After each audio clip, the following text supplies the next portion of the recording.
Hi friends, இப்போ இந்த வீடியோவில் நம்ம எதை பற்றி பார்க்க போகிறோன்னா டயபெட்டிக் மெலிட்டஸ், சுகர் நீரிழிவு நோயை பற்றி தான் பார்க்க போகிறோம். வாங்க வீடியோக்குள்ளே போகலாம். டயபெட்டிக்னா என்ன? சுகர். டயபெட்டிக்ன்றது உடலில் இன்சுலின் அளவு போதுமான அளவு சுரக்காமல் இருந்தாலோ இல்லை அதை சரியாக பயன்படுத்தாமல் இருந்தாலோ ரத்தத்தில் சர்க்கரையின் அளவு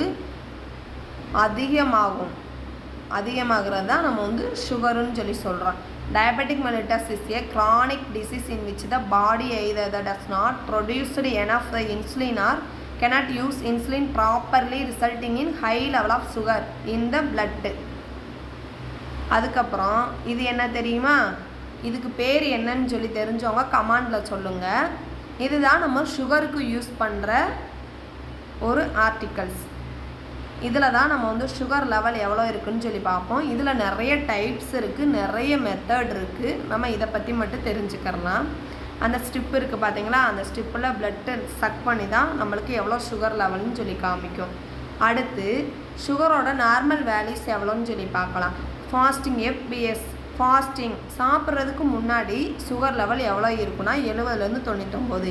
சாப்பிட்டு 2 மணி நேரம் கழிச்சு பிபிபிஎஸ்ன்னு சொல்லி பார்ப்பாங்க, 140 இருக்கணும்.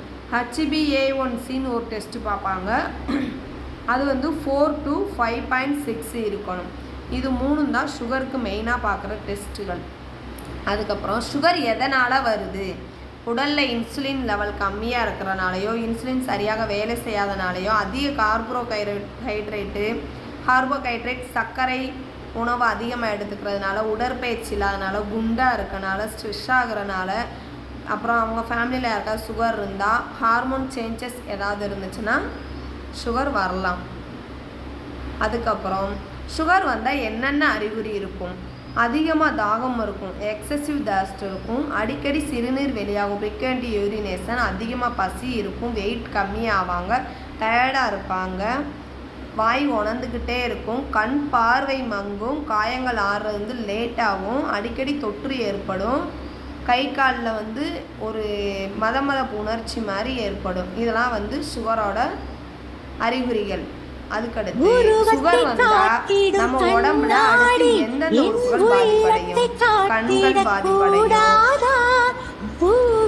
அதுக்கப்புறம் ஹார்ட் பாதிக்கும்,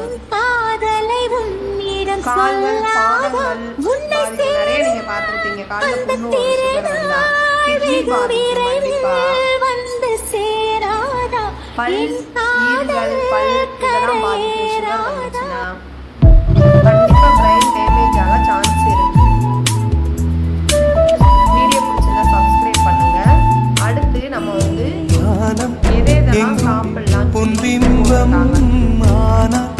கையில் சேரவில்லை, காற்றில் எங்கும் உன் வாசம், வெறும் வாசம், வாழ்க்கையில் உயிரை வேரோடு கிள்ளி. அடுத்து சுகர் வந்தால் எது சாப்பிடக்கூடாதுன்றதை பாருங்க.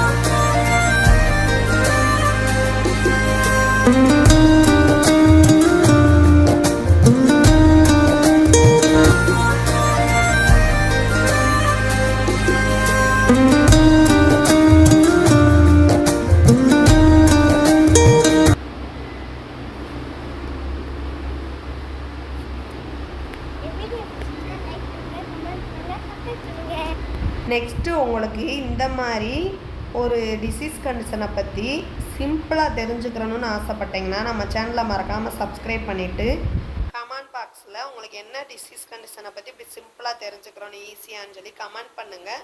நான் உங்களுக்கு கண்டிப்பாக எக்ஸ்பிளைன் பண்ணுறேன். Thank you friends. நெக்ஸ்ட் வீடியோவில் கண்டிப்பாக பார்க்கலாம்.